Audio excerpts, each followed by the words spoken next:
السلام علیکم ورحمۃ اللہ وبرکاتہ، نحمدہ ونصلی علی رسولہ الکریم، اما بعد فاعوذ باللہ من الشیطان الرجیم، بسم اللہ الرحمن الرحیم، رب اشرح لی صدری ویسر لی امری واحلل عقدۃ من لسانی یفقہوا قولی۔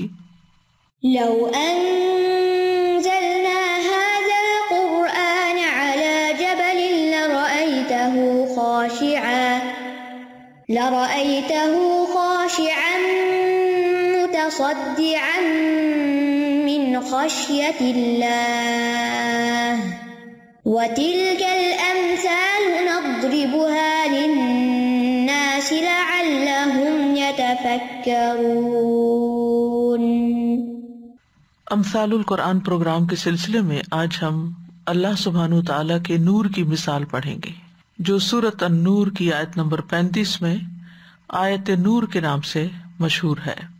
ارشاد باری تعالیٰ ہے، اللہ نور السماوات والأرض مثل نوره كمشكاة فيها مصباح المصباح في زجاجة الزجاجة كأنها كوكب دري يوقد من شجرة مباركة زيتونة لا شرقية ولا غربية يكاد زيتها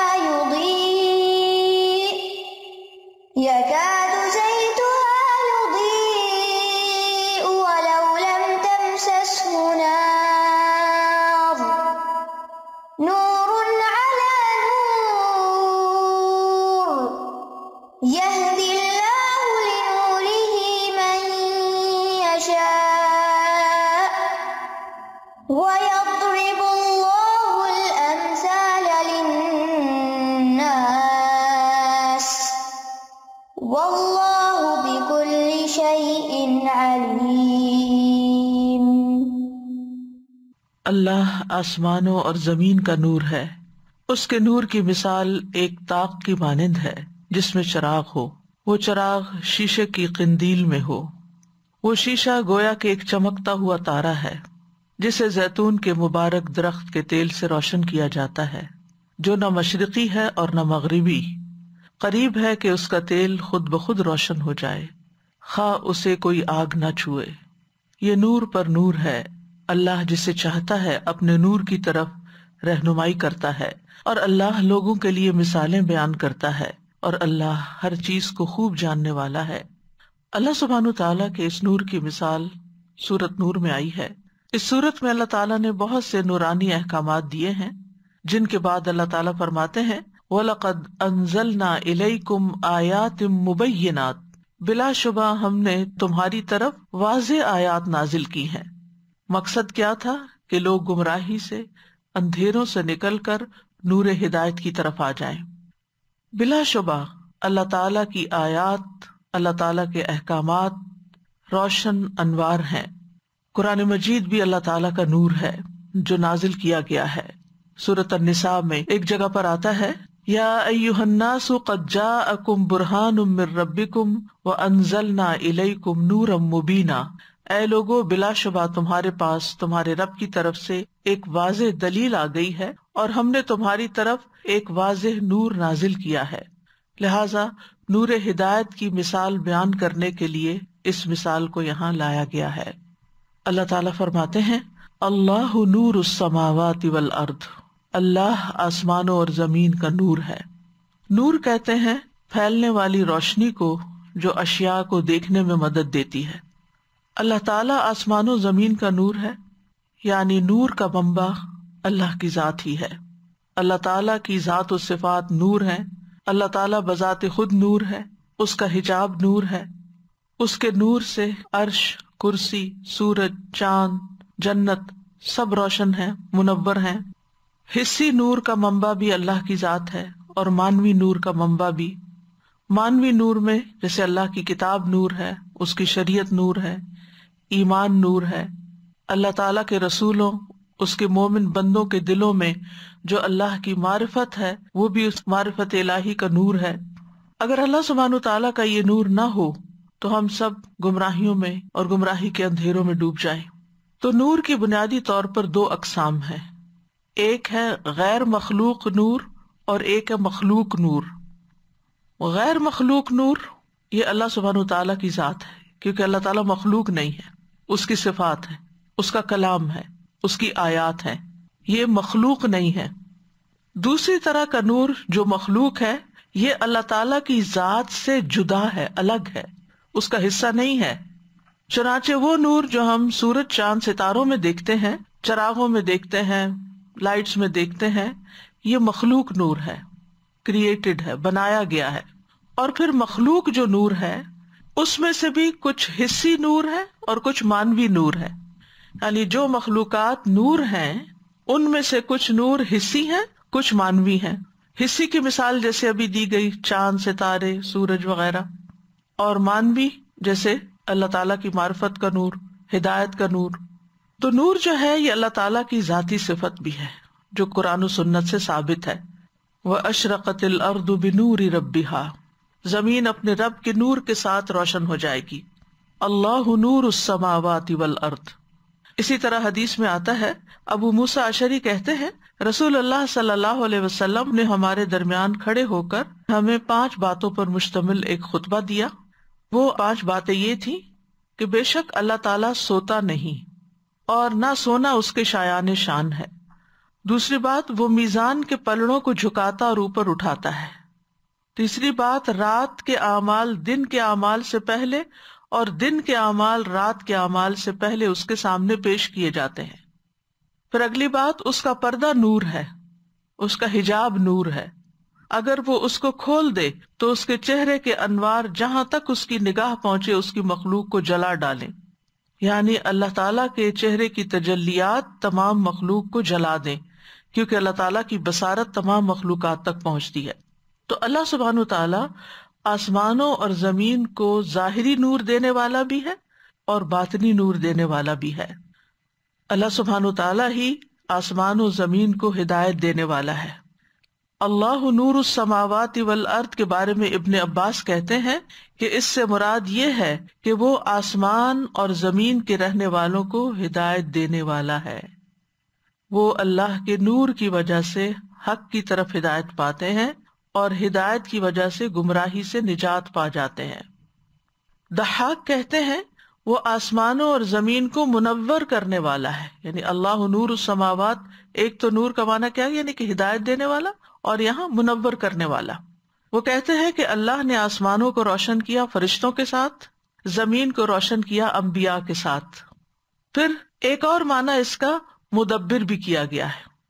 مجاہد کہتے ہیں کہ وہ زمین اور آسمان میں کاموں کی تدبیر کرنے والا ہے، یعنی اللہ نور السماوات والارض کا معنی کیا ہے کہ اللہ تعالیٰ ہی آسمانوں اور زمین کے کاموں کی تدبیر کرنے والا ہے۔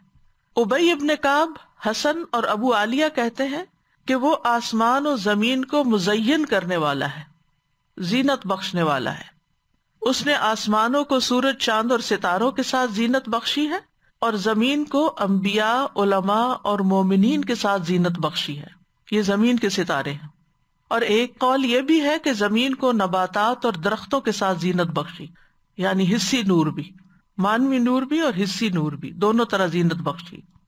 اور بات یہ ہے کہ نور کا منبع اور سورس اللہ کی ذات ہی ہے، ہر طرح کا نور وہیں سے آتا ہے، یعنی وہی دیتا ہے، چاہے حصی ہو یا مانوی ہو۔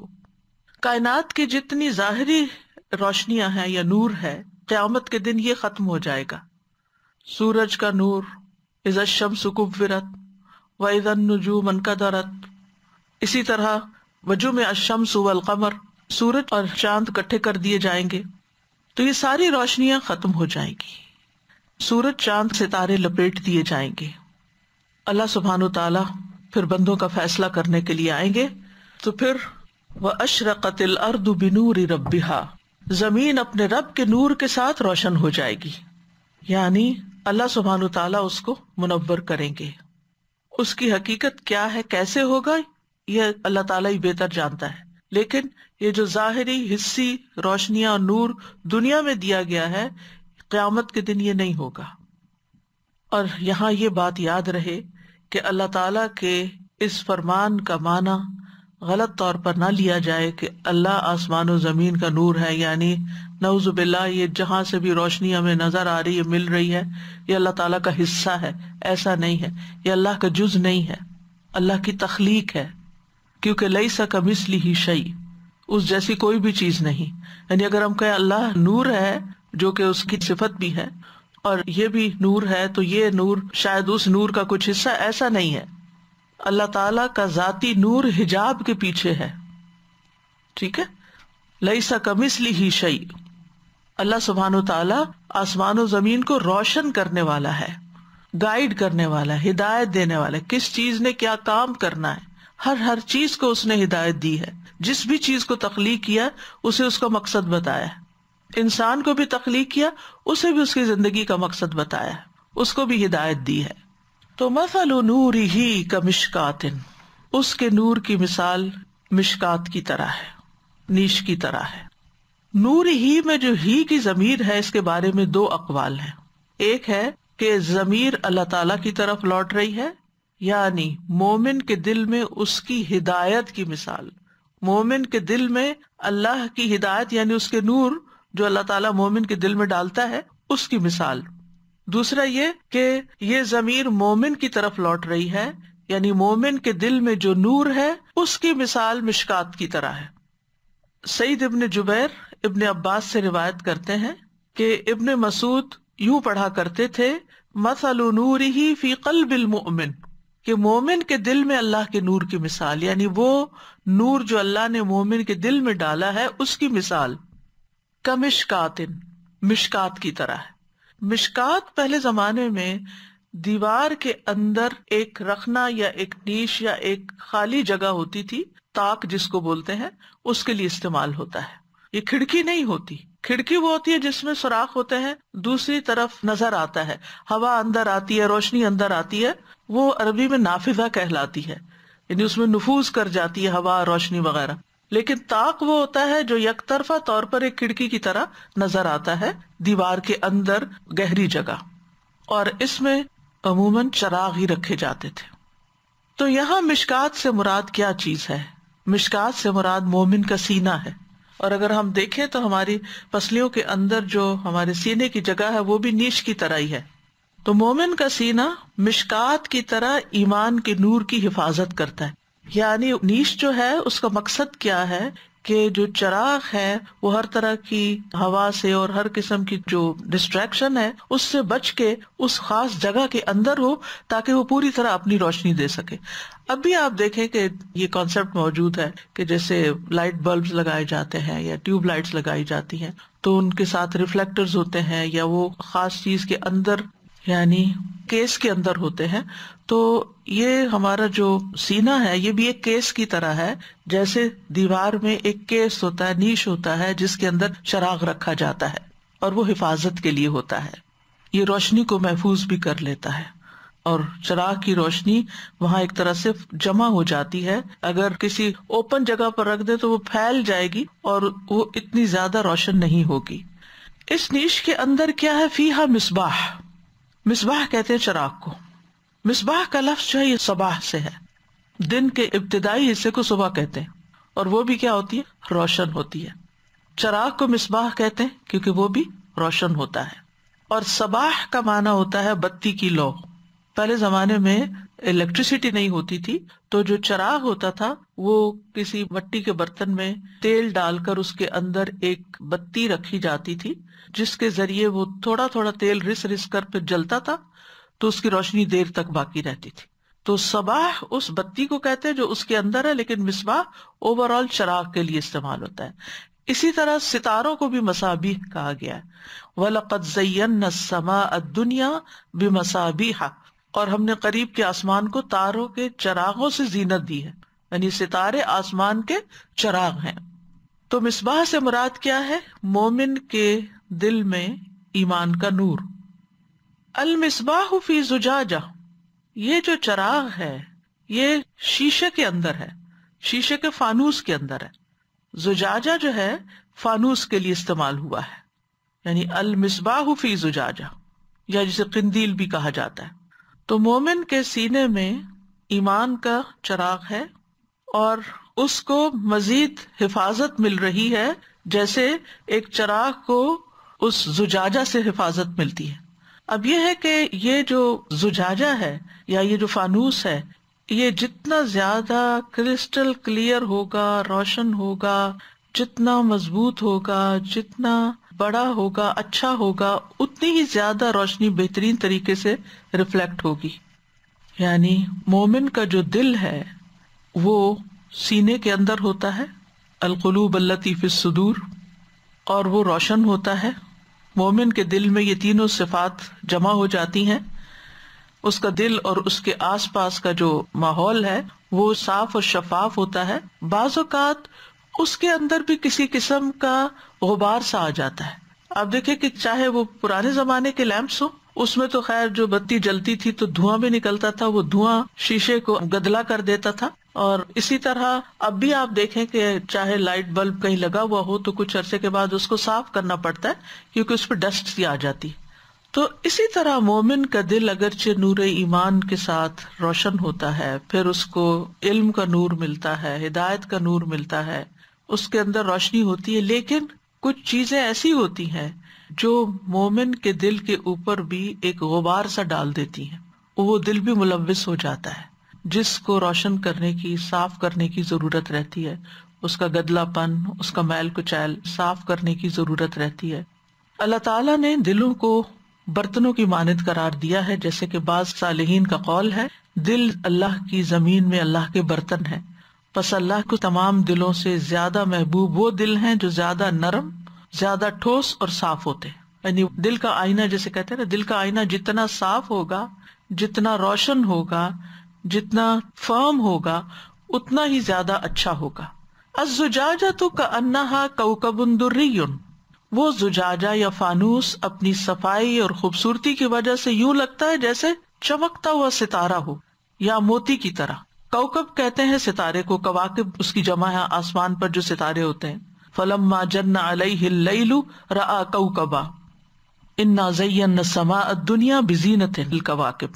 تو یہاں کوکب دری، دری دری در کی طرف منسوب ہے. در کہتے ہیں موتی کو، تو دری کا مطلب ہے موتی کی طرح چمکدار. کوکب خود بھی چمکدار ہے، اور پھر اس کو کوکب درین جب کہا گیا تو بہت زیادہ روشن، یعنی دہکتا ہوا قوی نور. تو اس میں آپ دیکھیے کہ مومن کو جو نور اللہ تعالیٰ نے ایمان کا عطا کیا، ایک تو پہلے فطرت کا نور تھا، پھر ایمان کا نور اس کو عطا کیا، پھر علم کا نور عطا کیا، ہدایت کا نور عطا کیا، اور اس کی حفاظت کی سینے کے اندر، دل کے اندر. لیکن اس کے باوجود بھی انسان چونکہ اس دنیا میں رہتا ہے تو بہت کچھ دیکھتا ہے، بہت کچھ سنتا ہے. اس کے جو باقی اعضاء ہیں وہ بھی جو کچھ کرتے ہیں، یہ چونکہ سب دل کے ساتھ کنیکٹڈ ہے، ان کے اثرات جو ہیں وہ دل کے اوپر جا کے پڑتے ہیں. تو دل پر جو میل کچیل آ جاتی ہے، غفلت آ جاتی ہے، غبار آ جاتا ہے، داغ لگ جاتے ہیں، ان کو صاف کرنے کی ضرورت رہتی ہے. رسول اللہ صلی اللہ علیہ وسلم نے فرمایا تھا میرے دل پر بھی پردہ سا آ جاتا ہے، اسی وجہ سے میں ایک دن میں 100 مرتبہ اللہ سے استغفار کرتا ہوں. یہ رسول اللہ صلی اللہ علیہ وسلم اپنے دل کا حال بتا رہے ہیں. اور دوسری طرف ہمارے دلوں کا حال کیا ہوگا، کتنے متاثر ہوتے ہیں. اگر آپ نے بچپن میں دیکھا ہو کہ جب گھروں کے اندر بجلی ہوتی تھی، بعض اوقات آتی جاتی تھی، تو آلٹرنیٹ روشنی کے لیے چراغ رکھے ہوتے تھے، یا لالٹین ہوتی ہے، یا وہ لیمپ ہوتا ہے لمبا جس کو بولتے ہیں. تو باقاعدہ ان کے شیشے کو صاف کیا جاتا تھا ویٹ کلوتھ سے یا کسی بھی چیز سے اندر سے اچھی طرح، اور ڈیلی بیسس پر ان کی صفائی کا ایک سلسلہ چلتا تھا. تو بالکل اسی طرح مومن کے دل کو بھی مسلسل صفائی کی ضرورت رہتی. کچھ میل کچیل تو استغفار سے دھل جاتی ہے، کچھ داغ ذرا زیادہ پکے ہوتے ہیں. تو آپ دیکھیے جب کپڑے کے اوپر کوئی داغ لگتا ہے تو اس کو آپ گرم پانی سے دھوتے ہیں، صابن سے دھوتے ہیں. بعض داغ صابن سے بھی نہیں دھلتے تو آپ ان کو کلورین لگاتے ہیں یا کوئی اور ڈٹرجنٹ ایسا لگاتے ہیں ہارڈ قسم کا جس سے وہ صاف ہوتے ہیں. اور پھر مختلف طرح کے جو داغ ہوتے ہیں ان کو دھونے کے لیے مختلف چیزیں استعمال ہوتی ہیں، جن کے بارے میں آپ نے کبھی پڑھا سنا بھی ہوگا کہ کسی کے اوپر نمک اور لیمو ڈالا جاتا ہے اور دھوپ میں رکھا جاتا ہے اور کسی کو کسی چیز سے صاف کیا جاتا ہے. تو ہمارے دل کے اوپر بھی جو غفلت کے پردے ہوتے ہیں، کسی کو صحبت صالح روشن کرتی ہے، صاف کرتی ہے، کسی کو قرآن کی تلاوت صاف کرتی ہے، کسی کو کوئی اور چیز. تو بہرحال اب یہاں پر یہ ہے کہ یہ چراغ جو ہے اس کو تیل چاہیے، تو وہ تیل کیا ہے؟ یوقد من شجرۃ مبارکۃ زیتونۃ. یوقد، ایقاد کا پہلے بھی ہم معنی پڑھ چکے ہیں، یعنی آگ جلانے کے لیے استعمال ہوتا ہے. مراد یہ ہے کہ اس چراغ کو دہکایا جاتا ہے، روشن کیا جاتا ہے. اوقدہ کا معنی ہوتا ہے آگ روشن کرنا، وقود کہتے ہیں ایندھن کی لکڑیوں کو. تو یوقد من شجرۃ، ایک درخت سے، مبارکۃ جو بڑا مبارک ہے. اور مبارک کا معنی جس کے اندر بہت ساری بلائیں، یعنی اس درخت کا کوئی حصہ ایسا نہیں کہ جس سے کوئی نہ کوئی فائدہ نہ اٹھایا جائے، چاہے اس کے پتے ہوں، چاہے اس کی شاخیں ہوں، چاہے اس کی جڑیں ہوں، چاہے اس کا پھل ہو، چاہے اس کے اندر سے نکلا ہوا تیل ہو.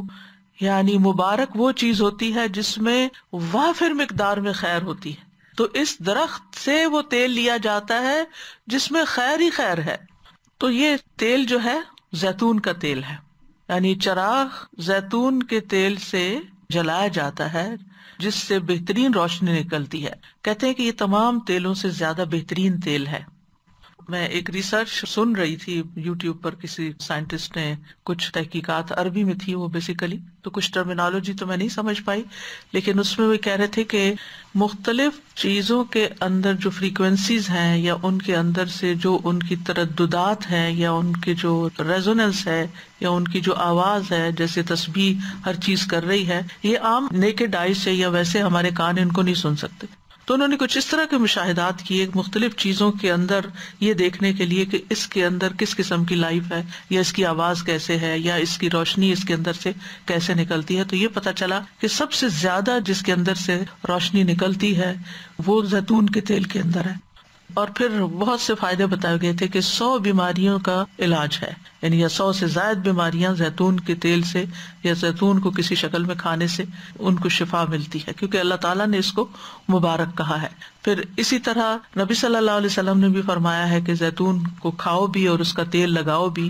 اور خاص طور پر جو یعنی کہ جسم کو صاف کرنے والی، خصوصاً پیٹ کو صاف کرنے والی چیزیں، ان میں سے بہترین چیز جو ہے وہ زیتون کا تیل ہے، خاص طور پر اگر وہ کولڈ پریس ہو، یعنی براہ راست ہی لے لیا جائے. تو یہ شجرۃ مبارکہ ہے جس سے یہ چراغ روشن ہوتا ہے. لا شرقیۃ ولا غربیہ، اس درخت کی مزید صفات یہ ہیں کہ یہ وہ درخت نہیں جس پر صرف سورج نکلتے وقت روشنی پڑتی ہے، دھوپ پڑتی ہے، یا وہ نہیں غربیہ کہ جس پر سورج غروب ہو رہا ہو تو لائٹ آتی ہے. یہ وہ درخت ہے جس کو سارا دن روشنی ملتی ہے سورج کی، کوئی چیز اس کے لیے رکاوٹ نہیں ہے، ہر طرف سے اس پر روشنی پڑ رہی ہے. اور اس وجہ سے یہ زیادہ بہترین پھل لاتا ہے. یعنی ایک عام درخت ہے جو نارمل ہے، لیکن یہ تیل جس درخت سے حاصل کیا گیا اس درخت پر مسلسل سورج کی روشنی یا نور پڑتا رہتا ہے، اور اس سے پھر جو تیل نکلتا ہے اس کے اندر سے اور زیادہ روشنی حاصل ہوتی ہے. اور کہتے ہیں کہ یہ وہ درخت ہیں جو بلند علاقوں میں ہوتے ہیں، یعنی اونچی جگہوں پر، کیونکہ اس میں روشنی زیادہ بہتر طور پر ملتی ہے. یعنی لا شرقیہ ولا غربیہ، نہ کسی ایک سائڈ پہ نہ دوسرے پہ، بلکہ اونچے مقام پر. تو روشنی کا مواد بھی عمدہ ہے، جگہ بھی عمدہ ہے. تو مومن کا معاملہ بھی یہ ہے، ایک بہترین نور کے لیے جتنے اسباب ہیں وہ سارے اس نیش کے اندر جمع کر دیے گئے ہیں. یعنی اس کو محفوظ بھی رکھا گیا ہے، اس کو غذا بھی بہترین مل رہی ہے، اس کا ماحول بھی بہت اچھا ہے جو اس کے آس پاس شیشہ ہے، اور اس کے اندر جو بتی ہے وہ بھی، یعنی ایک لیمپ سے، ایک چراغ سے جتنی بھی بہترین روشنی حاصل کرنے کے اسباب ہو سکتے ہیں وہ سارے یہاں پر جمع ہیں. مومن کا بھی یہی معاملہ ہے.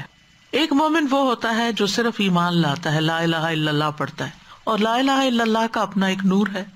پھر وہ مومن ہوتا ہے کہ جو علم حاصل کرتا ہے، اس کا اپنا ایک نور ہوتا ہے، وہ نور علی نور ہو گیا. پھر مزید کیا ہوتا ہے کہ صحبت صالح اس کو مل جاتی ہے، جس سے وہ اپنے نور کے علاوہ باہر سے اپنے ماحول سے مزید روشنی لیتا ہے. پھر اس کو معرفت الہی حاصل ہوتی ہے، پھر اس کا اللہ تعالیٰ کے ساتھ ایک تعلق ہوتا ہے، اس کا کتاب الہی کے ساتھ مسلسل تعلق ہوتا ہے، تو پھر نور پر نور جمع ہو جاتا ہے. یکاد زیتھا یضیء ولو لم تمسسہ نار، قریب ہے کہ اس کا تیل جو ہے وہ خود ہی بھڑک اٹھے اگرچہ اس کو آگ نہ بھی چھوئے.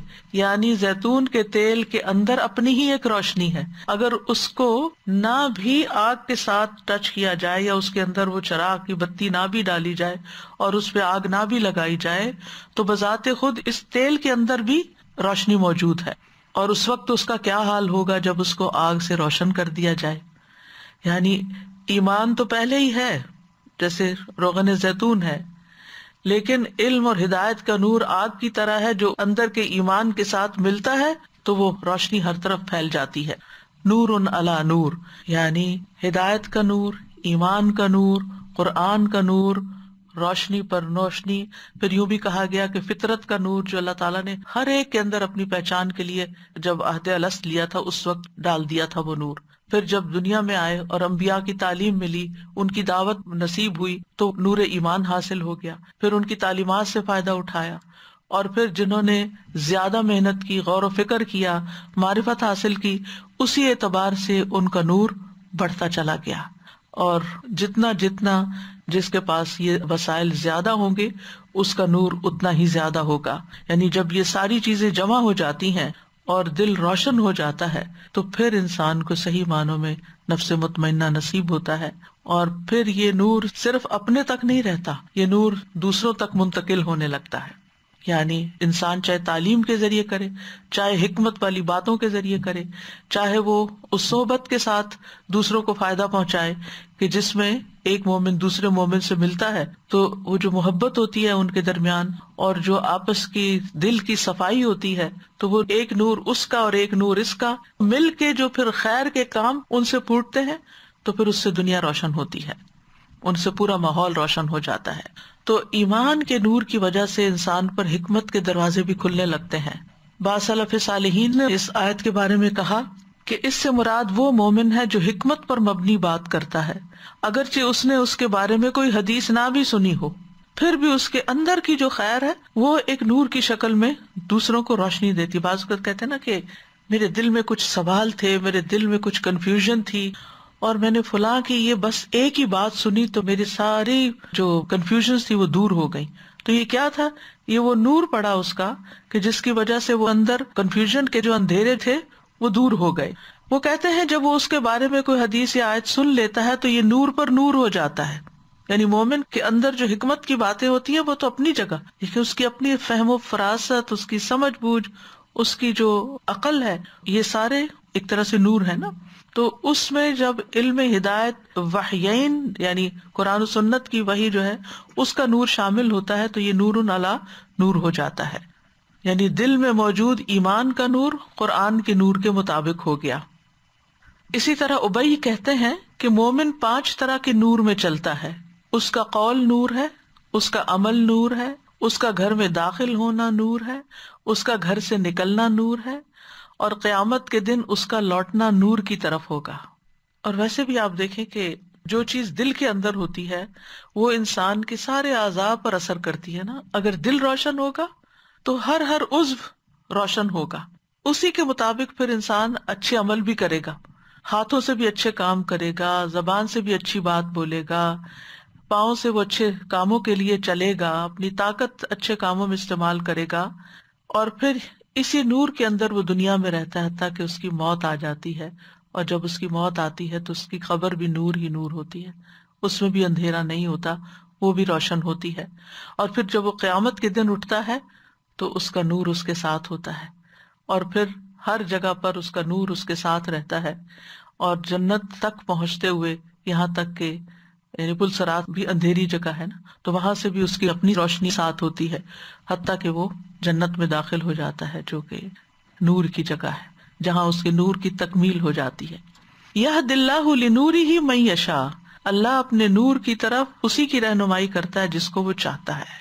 کیا یعنی جس کے بارے میں وہ جانتا ہے کہ اس شخص کے اندر خیر ہے، یہ طیب و طاہر ہے، اس کا نور مزید بڑھے گا تو اس کو اپنے نور کی طرف رہنمائی کر دیتا ہے.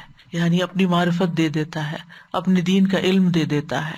وَيَضْرِبُ اللَّهُ الْأَمْثَالَ لِلنَّاسِ، اور اللہ لوگوں کے لیے مثالیں بیان کرتا ہے تاکہ وہ اس سے عقل فہم حاصل کریں۔ اور یہ اللہ تعالیٰ کا بندوں پر بہت بڑا احسان ہے، کیونکہ ان مثالوں کے ذریعے بات واضح ہو جاتی ہے، حق باطل سے واضح ہو جاتا ہے، اور جو چیزیں ایک صرف کانسیپٹ ہوتی ہیں وہ ایک فزیکل فارم میں ہمارے سامنے آ کر ہمیں زیادہ بہتر طور پر بات سمجھا دیتی ہیں۔ تو یہ جو پورے نیش اور پھر اس میں چراغ، اور چراغ جو ہے وہ فانوس کے اندر، اور پھر جو اس کی غذا ہے یا جس سے وہ جلایا جا رہا ہے وہ بھی روشن، یعنی چراغ خود بھی روشن ہوتا ہے لیکن اس روشنی میں زیتون کا تیل اور اضافہ کر رہا ہے، اور شیشہ جو ہے وہ بھی اس روشنی کو مزید تقویت دے رہا ہے، اور اس فانوس کی وجہ سے وہ نور فوکسڈ ہو گیا، ایک جگہ جمع ہو گیا ہے، جس سے پھر ہر طرف اس کی لائٹ جا رہی ہے۔ اس مثال کے بارے میں ابو عالیہ ابن ابی ابن کعب سے روایت کرتے ہوئے کہتے ہیں، یہ مومن کی مثال ہے، بس مشکات مومن کی اپنی ذات ہے۔ اب یہ جو چیزیں ہیں نا مختلف، ان کو مختلف علماء نے مختلف طرح انٹرپریٹ کیا ہے، ان کی کوئی ایک تعبیر نہیں کہ جس کو آپ فکس کر لیں۔ وہ کہتے ہیں مشکات مومن کی اپنی ذات ہے، قندیل اس کا سینہ ہے، چراغ وہ ایمان ہے جو اللہ نے اس کے اندر رکھا ہے، اور قرآن جو اس کے دل میں ہے اس کو بابرکت درخت کے روغن سے جلایا جاتا ہے، اور یہ اکیلے اللہ کے لیے اخلاص ہے۔ یہ انہوں نے اس طرح اس کو انٹرپریٹ کیا۔ اس کی مثال اس درخت کی طرح ہے جس کو دیگر درختوں نے ڈھانپ رکھا ہو، بس یہ درخت سرسبز اور ملائم ہوتا ہے، اور سورج کے طلوع اور غروب ہونے کے وقت اس کو دھوپ نہیں لگتی۔ یہی حال مومن کا ہے کہ وہ اس بات سے محفوظ ہے کہ اس کو کوئی فتنہ پہنچے، یعنی اس کے اندر کا نور اتنا اسٹرانگ ہے کہ اگر کوئی فتنہ یا وسوسہ آتا ہے تو وہ اس کو بھسم کر دیتا ہے۔ بس مومن کی 4 صفات ہیں، اگر کچھ دیا جائے تو شکر کرتا ہے، آزمائش میں ڈالا جائے تو صبر کرتا ہے، فیصلہ کرے تو انصاف پر مبنی فیصلہ کرتا ہے، بات کرے تو سچی بات کرتا ہے۔ حذیفہ کہتے ہیں کہ دلوں کی 4 اقسام ہیں، غلاف میں لپٹا ہوا دل، بس یہ کافر کا دل ہے، ٹیڑھا دل یہ منافق کا دل ہے، ملاوٹ کے بغیر دل گویا اس میں چراغ چمک رہا ہے، یہ مومن کا دل ہے، اور ایک دل وہ بھی ہوتا ہے جس میں کچھ ایمان ہوتا ہے کچھ نفاق ہوتا ہے۔ بس ایمان کی مثال یوں ہے جیسے کوئی درخت ہو جس کو پاکیزہ پانی مدد دیتا ہو، اور نفاق کی مثال ایسے ہے جیسے پھوڑا پنسی ہو جس کو پیپ اور خون مدد دیتا ہو۔ بس ان دونوں میں سے جو بھی دل پر غالب آ جائے گا وہی حالت غالب ہوگی۔ تو بہرحال اللہ تعالیٰ نے جو نور ہمیں عطا کیا ہے اس کی مثال یہاں بیان ہوئی ہے، اور قرآن مجید میں نور کا لفظ بھی استعمال ہوا ہے اور ضیاء کا لفظ بھی استعمال ہوا ہے۔ ضیاء وہ روشنی ہوتی ہے جس میں ایک طرح کی تپش اور جلانے کی تاثیر ہوتی ہے، جیسے کہ سورج کی روشنی۔ اس کے برعکس چاند کی روشنی جو ہوتی ہے اس میں تپش اور جلانے والی تاثیر نہیں ہوتی۔ اسی لیے اللہ تعالیٰ قرآن مجید میں فرماتے ہیں هو الذی جعل الشمس ضیاء والقمر نورا، وہی ہے جس نے سورج کو تیز روشنی اور چاند کو نور بنایا۔ تورات کو ضیاء کہا گیا کیونکہ اس میں ایسے احکامات تھے کہ جو لوگوں کے لیے مشکل بھی تھے کچھ، لیکن قرآن کو اس کے برعکس نور کہا گیا ہے۔ اللہ تعالیٰ فرماتے ہیں وَلَقَدْ آتَيْنَا مُوسَىٰ وَهَارُونَ الْفُرْقَانَ وَضِيَاءً وَذِكْرًا لِّلْمُتَّقِينَ، اور جو نبی صلی اللہ علیہ وسلم کو نور دیا گیا، قَدْ جَاءَكُم مِّنَ اللَّهِ نُورٌ وَكِتَابٌ مُّبِينٌ۔ تو علماء ان دونوں میں فرق کرتے ہوئے بتاتے ہیں کہ موسیٰ علیہ السلام کی شریعت میں کچھ پابندیاں، طوق اور بوجھ تھے، تو اس لیے اللہ تعالیٰ نے ان کی شریعت کی صفت ضیاء سے بیان کی، کیونکہ ضیاء وہ روشنی ہوتی ہے جس میں جلانے کی تاثیر ہوتی، اور محمد صلی اللہ علیہ وسلم کی شریعت کی صفت نور کے ساتھ بیان کی، کیونکہ نور جلانے کی تاثیر کے بغیر ہوتا ہے۔ اسی طرح یہ ہے کہ نور دنیاوی نور بھی ہوتا ہے اور اخروی نور بھی ہوتا ہے۔ دنیاوی نور جو ہے وہ حصی اور مانوی نور ہوتا ہے، حصی جیسے سورج چاند ستاروں کا، اور مانوی جیسے قرآن کا، ایمان کا، علم کا، یہ نور۔ اور آخرت کا نور جو ہے وہ ایک تو رب کی تجلی ہوگی، اور دوسرا یہ ہے کہ مومن کا وہ نور جو اپنے ساتھ لے کے جائے گا۔ یوم تری المؤمنین والمؤمنات یسعی نورہم بین ایدیہم وبایمانہم، یہ مومنوں کا اپنا نور ہوگا، ہے نا، یسعی نورہم، ان کا اپنا نور جو ان کے آگے پیچھے ہوگا۔ بشراکم الیوم، آج تمہارے لیے خوشخبریاں ہیں، جنات تجری من تحتها الانہار، ایسے باغ جن کے نیچے نہریں بہتی ہیں، خالدین فیہا ذالک هو الفوز العظیم، جن میں وہ ہمیشہ رہیں گے، اور یہ اصل میں بہت بڑی کامیابی ہے۔ یوم یقول المنافقون والمنافقات للذین آمنوا انظرونا نقتبس من نورکم قیل ارجعوا وراءکم فالتمسوا نورا فضرب بینہم بسور لہ باب باطنہ فیہ الرحمہ وظاہرہ من قبلہ العذاب. جس دن منافق مرد اور منافق عورتیں ان لوگوں سے کہیں گے جو ایمان لائے ہمارا انتظار کرو، ہم تمہاری روشنی سے کچھ روشنی حاصل کر لیں. کہا جائے گا اپنے پیچھے لوٹ جاؤ، کچھ روشنی تلاش کرو. پھر ان کے درمیان ایک دیوار بنا دی جائے گی جس میں ایک دروازہ ہوگا، اس کی اندرونی جانب اس میں رحمت ہوگی اور بیرونی جانب عذاب ہوگا. تو یہ نور آخرت میں ہوگا، پل صراط پر مومنوں کے آگے پیچھے دائیں بائیں ہوگا. لیکن منافقین کا نور جو ہے ابتدا میں ہوگا اور بعد میں چھن جائے گا، جیسے پہلے ایمان لائے اور بعد میں کفر کیا. اس دن مومنوں کی پکار کیا ہوگی؟ یقولون ربنا اتمم لنا نورنا واغفر لنا. قرآن مجید میں تقریباً 49 ٹائمز نور کا لفظ آیا ہے. جیسے قرآن کے لیے کئی آیات میں نور کا لفظ آیا ہے، رسول اللہ صلی اللہ علیہ وسلم کے لیے نور کا لفظ آیا ہے. اور یہ مانوی نور ہے. اس کا یہ مطلب نہیں کہ آپ نور سے بنے ہیں اور آپ کا سایہ نہیں تھا اور یہ سب باتیں جو مشہور کر دی گئی ان کی کوئی حقیقت نہیں. آپ سراج منیرہ تھے جس نے ساری دنیا کو ہدایت اور حق کے ساتھ چمکا دیا، اندھیروں کو دور کیا، شرک کے، جہالت کے، گمراہی کے. پھر اسی طرح دین کو بھی نور کہا گیا. سورۃ الانعام میں آتا ہے اومن کان میتا فاحییناہ وجعلنا لہ نورا یمشی بہ فی الناس. کیا وہ شخص جو مردہ تھا یعنی حالت ایمان میں نہیں تھا، پھر ہم نے اسے زندہ کیا یعنی ایمان دیا، اور اس کے لیے ایسی روشنی بنا دی یعنی ایسا دین دیا جس کی مدد سے وہ لوگوں میں چلتا پھرتا ہے، یعنی اپنی زندگی بسر کر رہا ہے. اسی طرح ایمان، ہدایت، علم، ان سب کو بھی نور کہا گیا ہے. اللہ ولی الذین آمنوا یخرجہم من الظلمات الی النور. اللہ ان لوگوں کا دوست ہے جو ایمان لائے، انہیں اندھیروں سے نکال کر روشنی کی طرف لاتا ہے، یعنی ایمان دیتا ہے، ہدایت دیتا ہے، علم دیتا ہے. تو اس مثال سے جو باتیں ہمیں پتہ چلتی ہیں، پہلی بات تو یہ کہ اللہ نور ہے لیکن وہ غیر مخلوق ہے. یہ یاد رکھیے، جب ہم کہتے ہیں نا اللہ نور ہے تو ذہن میں یہ نہیں آنا چاہیے جیسے یہ ہماری روشنی ہے. نو وے، نو کمپیریزن.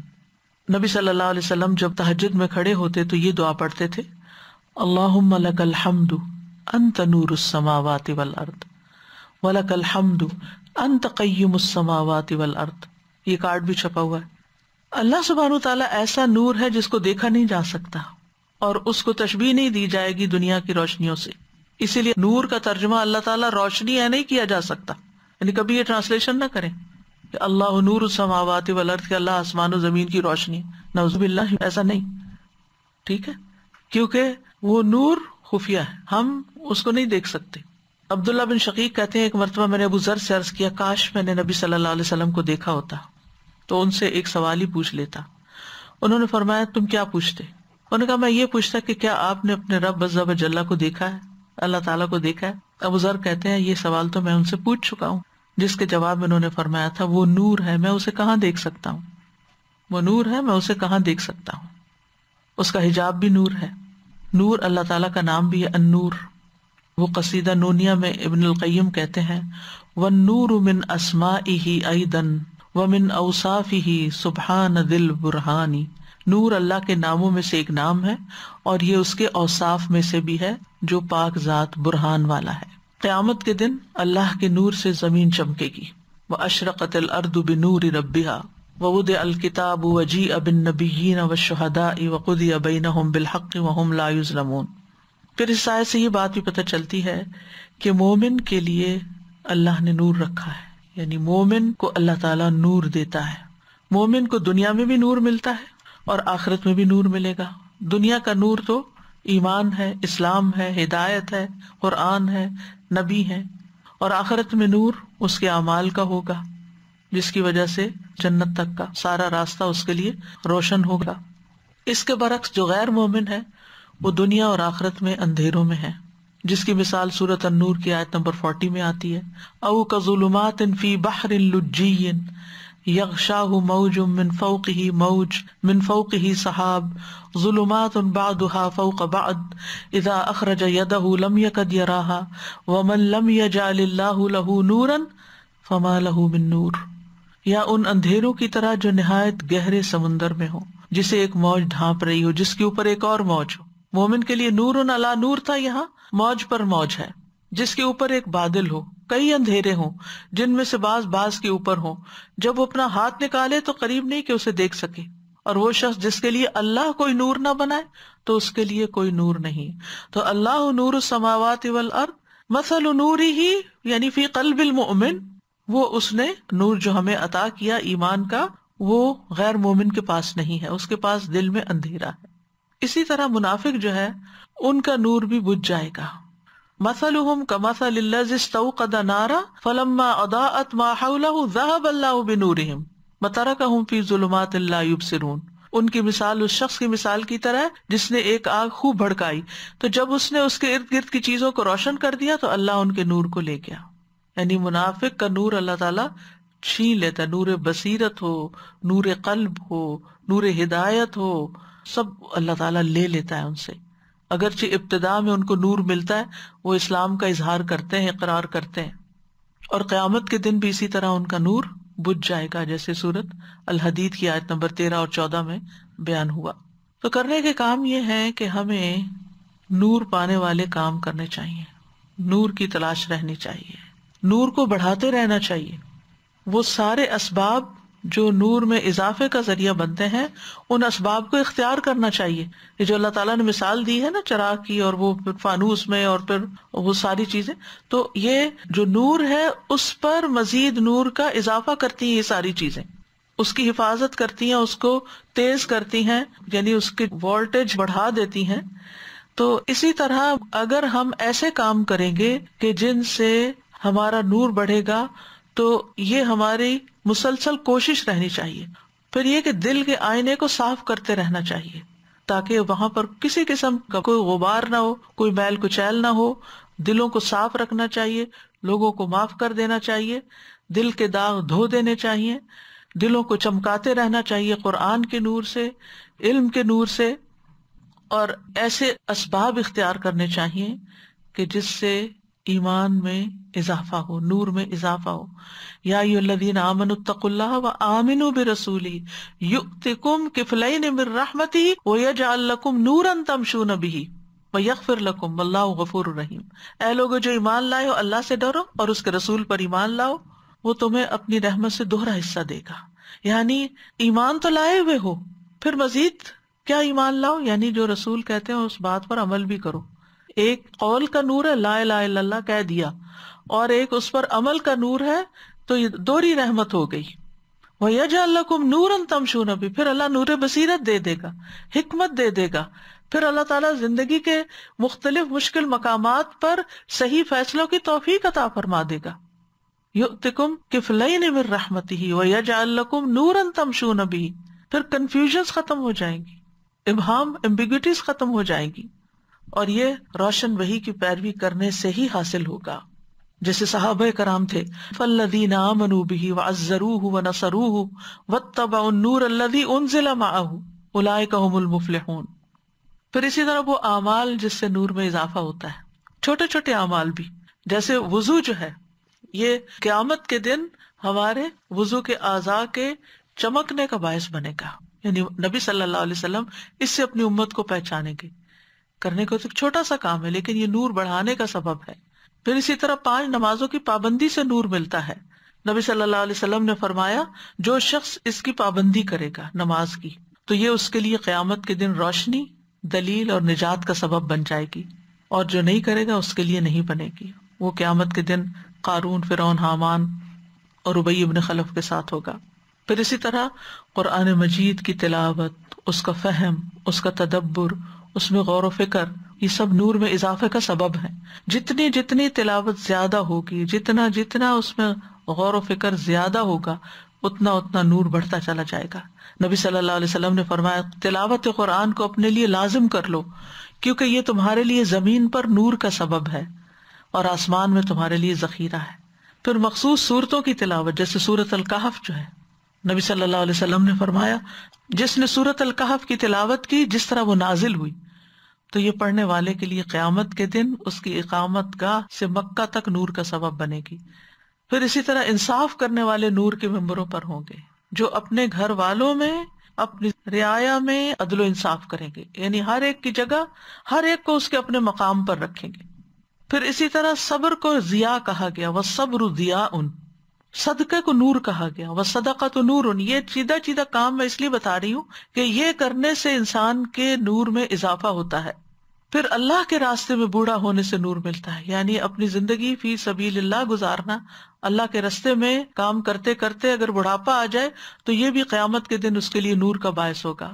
پھر اسی طرح جب حج پہ جاتے ہیں تو آپ نے فرمایا جمرات کو کنکریاں مارو گے تو یہ عمل قیامت کے دن تمہارے لیے نور کا سبب ہوگا۔ حج میں جو بال منڈائے جاتے ہیں، فرمایا حج میں تمہارا سر منڈوانا تو ہر بال جو زمین پہ گرتا ہے اس کے بدلے تمہارے لیے قیامت کے دن نور ہوگا۔ یعنی مختلف اعمال جب انسان کرتا ہے تو وہ نور میں اضافے کا سبب بنتے ہیں۔ اللہ کے راستے میں تیر چلانے والے کے لیے نور ہے۔ رسول اللہ صلی اللہ علیہ وسلم نے فرمایا جس نے اللہ کے راستے میں ایک تیر پھینکا وہ قیامت کے دن اس کے لیے نور ہوگا۔ تو آج اگر تیر نہیں تو تیر کے نشان جیسے وہ کلک کرنے کی جگہ بنی ہوئی ہوتی ہے نا، ایرو بنا ہوا ہوتا ہے، تو کوئی خیر کی بات آپ کلک کرتے ہیں، کسی کو بھیجتے ہیں تو کیا ہوتا ہے، وہ بھی آپ کے لیے نور میں اضافے کا، جہاں جہاں تک وہ بات گئی آپ کو نہیں پتا کس کس تک پہنچی ہے، لیکن وہ اس کے دل میں جا کے چراغ جلا دے گی تو وہ اس کا ایک حصہ آپ کو بھی ملے گا کہ آپ کے نور میں اضافہ ہوگا۔ اور اس کے لیے بہت ضروری ہے کہ اپنے دل کو صاف رکھا جائے، کیونکہ دل مرکز ہے نور کا، یہاں سے پورے جسم کو نور امٹ ہوتا ہے۔ تو اگر دل میلا ہوگا اور دل بوجھل ہوگا اور دل کے اندر پریشانی پریشانی اور دنیا کی محبت اور دنیا کے غم ہوں گے تو پھر یہ سب کام نہیں ہوگا۔ تو دل جو ہے وہ جسم کا سب سے قیمتی حصہ ہے، اور اللہ تعالیٰ دلوں کی بنیاد پر بندوں کو چنتا ہے۔ اس لیے دل کا محاسبہ بڑا ضروری ہے کہ اس میں ہم نے کیا رکھا ہوا ہے، کیونکہ ہمارے دل میں جو ہوتا ہے یا ہمیں پتا ہوتا ہے یا ہمارے رب کو پتا ہوتا ہے، کسی اور کو نہیں پتا ہم کیا سوچتے رہتے ہیں، ہمارے دل میں کیا خرابیاں ہیں، کیا خیانتیں ہیں، کیا بدگمانیاں ہیں، اس کو پتا ہے۔ تو اس کے اوپر نظر رکھنی ہے، مراقبہ کرتے رہنا ہے تاکہ اللہ سبحانہ وتعالیٰ ہمیں اپنے لیے چن لے، اپنے خاص بندوں میں شامل کر لے۔ پھر اللہ سبحانہ وتعالیٰ دل کو دیکھتا ہے، اللہ تعالیٰ جسم کو نہیں دیکھتا، شکل کو نہیں دیکھتا۔ حدیث میں آتا ہے اللہ تعالیٰ تمہارے دلوں کی طرف دیکھتا ہے، اور آپ صلی اللہ علیہ وسلم نے اپنی انگلیوں سے سینے کی طرف اشارہ کیا۔ تو جو چیز اللہ تعالیٰ دیکھتا ہے اس کو کتنا صاف کرنے کی ضرورت ہے۔ اس لیے دل کو حسد سے، بغض سے، تکبر سے، حرام خواہشات سے، مذموم صفات سے بچانا چاہیے۔ دل کو فتنوں سے بھی بچانا چاہیے، یعنی ہر طرح کے فتنے۔ اور پھر یہ کہ اللہ تعالیٰ سے دعا کرنی چاہیے کہ اللہ سبحانہ وتعالیٰ ہمیں نور عطا فرمائے۔ اللہم لک الحمد انت نور السماوات والارض ومن فیہن، ولک الحمد انت قیم السماوات والارض ومن فیہن، ولک الحمد انت الحق ووعدک الحق وقولک حق ولقاؤک حق والجنۃ حق والنار حق والساعۃ حق والنبیون حق ومحمد حق صلی اللہ علیہ وسلم۔ ربنا اتمم لنا نورنا واغفر لنا انک علی کل شیء قدیر۔ اللہم اجعل فی قلبی نورا وفی بصری نورا وفی سمعی نورا وعن یمینی نورا وعن یساری نورا وفوقی نورا وتحتی نورا وامامی نورا وخلفی نورا واجعل لی نورا وفی لسانی نورا وعصبی نورا ولحمی نورا ودمی نورا وشعری نورا وبشری نورا واجعل فی نفسی نورا۔ اللہم آتنی نورا، اللہم آتنی نورا، اللہم آتنی نورا۔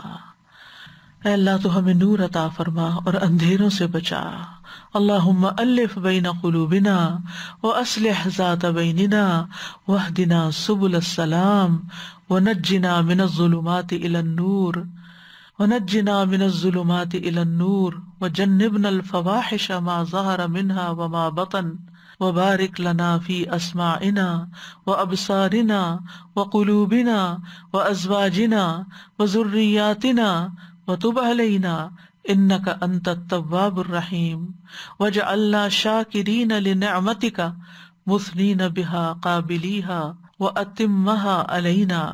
اللہم اغسل قلبی بماء الثلج والبرد ونقِ قلبی من الخطایا ونقِ قلبی من الخطایا کما نقیت الثوب الابیض من الدنس وباعد بینی وبین خطایایا وباعد بینی وبین خطایایا کما باعدت بین المشرق والمغرب ربنا تقبل منا ربنا اتمم لنا نورنا واغفر لنا انک علی کل شیء قدیر.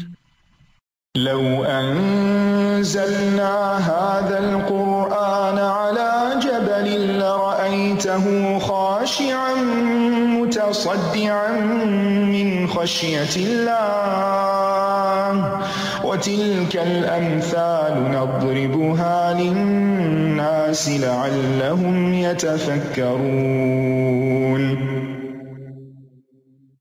استاد سبحان اللہ میں سوچ رہی تھی کہ as we embark on the last 10 days انشاءاللہ تعالیٰ I been hearing this a lot from the scholars other scholars کے دل کی صفائی اور یہ جو دل کے ہمارے اعمال ہیں ان پہ ورک کرنے کی کتنی ضرورت ہے. سبحان اللہ آج کا session ties in beautifully with that. تو اللہ تعالیٰ واقعی ہمیں اپنی دلوں کی صفائی کرنے کا کانسٹنٹ چانس دیں اور توفیق دیں اور ہم اپنے دلوں کو پیوریفائڈ رکھیں. اینڈ سیکنڈ تھنگ میں سوچ رہی تھی استاد پچھلے فیو ڈیز سے مجھے مسلسل یہ خیال آ رہا تھا کہ ہم نے تدبر کے کورسز کا کہ ہم مسلسل الحمدللہ رب العالمین جو پڑھتے جا رہے ہیں. آئی واز تھنکنگ کہ جیسے جیسے ہم پڑھتے جا رہے ہیں ہمیں کبھی ایسا محسوس نہیں ہوتا کہ ہم نے بہت ہی ایک پوائنٹ ریچ کر لیا ہے کہ جہاں اب ہم بالکل ٹھیک ہو گئے. ایوری ٹائم یو ریئلائز کہ الحمدللہ کتنی چیزیں تھیں جو پیوریفائی ہو رہی ہیں, شیڈ ہو رہی ہیں اور ہم اچھے کی طرف یا بہتری کی طرف بڑھ رہے ہیں اور ایمان میں اضافہ ہو رہا ہے الحمدللہ. تو اللہ تعالیٰ ہم سب کو توفیق دیں کہ ہم قرآن کے ساتھ کسی نہ کسی کیپیسٹی میں کنسسٹنسی انشاءاللہ کنیکٹڈ رہیں.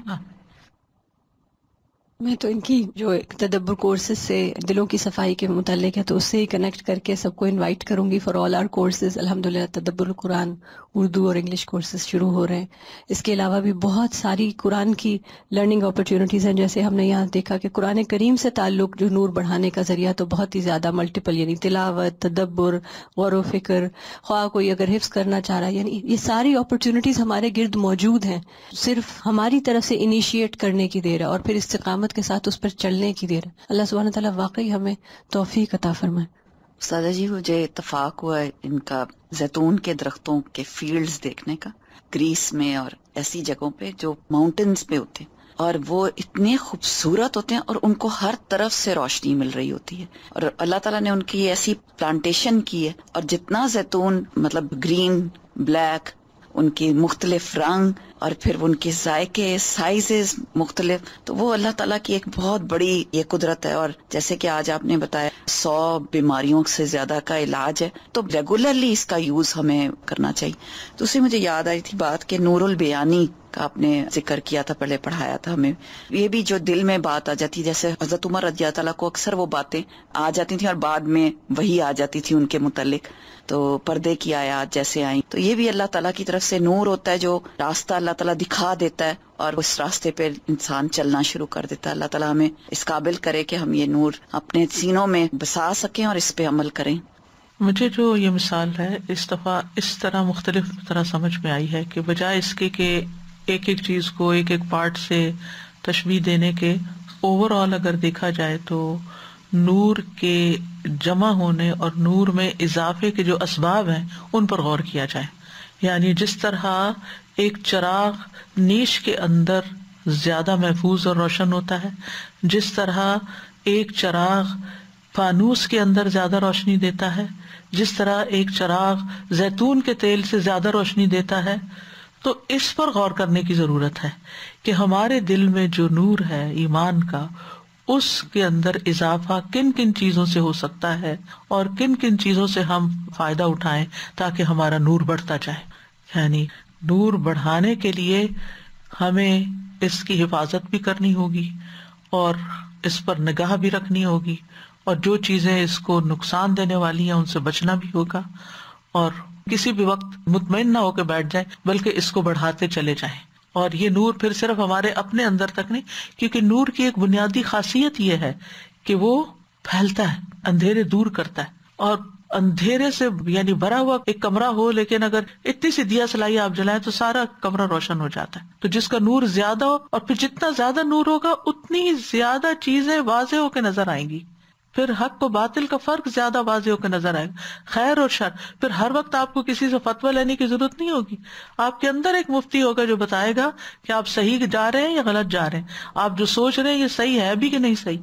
کیونکہ بعض چیزیں تو ہم کسی سے شیئر بھی نہیں کر سکتے. یعنی دل کے بعض مسائل ایسے ہوتے ہیں کہ جو ہمیں پریشان کرتے ہیں، کچھ خیال ذہن میں ایسے آ جاتے ہیں، کچھ وسوسے ایسے آ جاتے ہیں جو انسان کو بے چین کر دیتے ہیں. تو پھر ان کو کہاں سے دیکھیں؟ وہ جب نور زیادہ ہوگا تو پھر وہ خود ہی نظر آئے گا کہ یہ ٹھیک نہیں ہے، اور ایمان کی حرارت بڑھے گی تو وہ وسوسے سارے ختم ہو جائیں گے. یہ ایمان کی کمزوری ہوتی ہے کہ انسان کا دل دنیا کی چیزوں کے ساتھ معلق ہو جاتا ہے. مجھے آپ کی اس بات پہ سورہ انفال کی وہ آیت یاد آ گئی کہ اللہ تعالیٰ تقویٰ عطا کرتے ہیں کہ انسان کو پھر میزان ملتا ہے، انسان کو وہ کرائیٹیریا نصیب ہوتا ہے کہ رائٹ اینڈ رانگ اینڈ حق اینڈ باطل کا پھر ڈفرینس پتہ چلتا ہے. سبحان اللہ. یعنی صرف لائٹ آن کرنا یا وولٹیج بڑھانا ہی کافی نہیں. آپ دیکھیں کہ بعض اوقات تو پروانے آ کے گر جاتے ہیں چراغ کے اوپر اور وہ اس کو میلا کر دیتے ہیں. تو بعض اوقات آندھیاں چلتی ہیں تو چراغ ٹمٹمانے لگتا ہے. مشکلات کی آندھیاں چل سکتی ہیں اور فتنوں کی آندھیاں چل سکتی ہیں جس کی وجہ سے دل کا نور مدھم پڑنے لگتا ہے. یعنی چراغ کو مسلسل تیل کی ضرورت ہے. ایسے ہی ہمیں بھی مسلسل علم اور اچھی مجالس کی ضرورت ہے، کیونکہ یہ نہیں ہو سکتا کہ ایک دفعہ آپ نے چراغ جلا دیا اور اب آپ بے فکر ہو جائیں. آپ کو اس پر ورک کرتے رہنا پڑے گا، اسے مینٹین رکھنا پڑے گا. سازا اس سے ایک چیز اور یہ بھی سمجھ میں آتی ہے کہ یہ نور جو ہے نا ایکوائرڈ نہیں ہوگا، یعنی اندر جب تک نہیں ہوگا تو باہر سے جو چیز آ رہی ہے وہ اس کے ساتھ جب تک ملے گی نہیں تو وہ نور پھیلے گا نہیں. ہاں، یعنی فطرت کا نور تو ہے اندر کے. جیسے مومن کو اگر حدیث نہ بھی پتا ہو تو وہ اس کی جو بات ہوتی ہے وہ ویسے بھی حکمت کی ہوتی ہے، کیونکہ وہ فضول باتیں نہیں کرتا، بدگمانیاں نہیں کرتا، یعنی کہ اچھے دل کا مالک ہوتا ہے تو اس سے خیر کی بات ہی منہ سے نکلتی، کیونکہ جو اندر ہوتا ہے نا وہی منہ سے نکلے گا. تو یعنی ایکوائرڈ بھی ہوتا ہے اور اندر بھی ہوتا ہے. فطرت کا نور پہلے سے ہی ہے موجود. ایمان قبول کرتا ہے اور پھر علم ایکوائر کرتا ہے انسان، اور جو اس کے نور میں مسلسل تیل کا کام کرتا ہے. اسی وجہ سے جیسے منافق ہیں ان کے پاس اگر بہت نالج بھی ہے، چاہے وہ دین کی نالج ہی کیوں نہ ہو، لیکن وہ اندر نور نہیں ہے تو وہ اثر بھی نہیں کرے گی. بالکل. دیکھیے چیزوں کو دیکھنے کے لیے نا دو روشنیاں چاہیے ہوتی ہیں، ایک باہر کی اور ایک اندر کی. باہر کی جتنی بھی روشنی ہو، سورج بھی نکلا ہوا لیکن ایک نابینا شخص کو اندھیرا ہی نظر آئے گا. کیوں؟ اندر روشنی نہیں. تو اسی طرح اگر ہمارے اندر روشنی نہیں ہے نا، ایمان نہیں ہے نا، تو کتنا بھی علم پڑھ لینا تو وہ اس میں سے کچھ عمل کی بات نہیں لے. الحمدللہ رب العالمین. سبحانک اللہم و بحمدک، اشہد ان لا الہ الا انت، استغفرک و اتوب الیک. السلام علیکم و رحمۃ اللہ وبرکاتہ.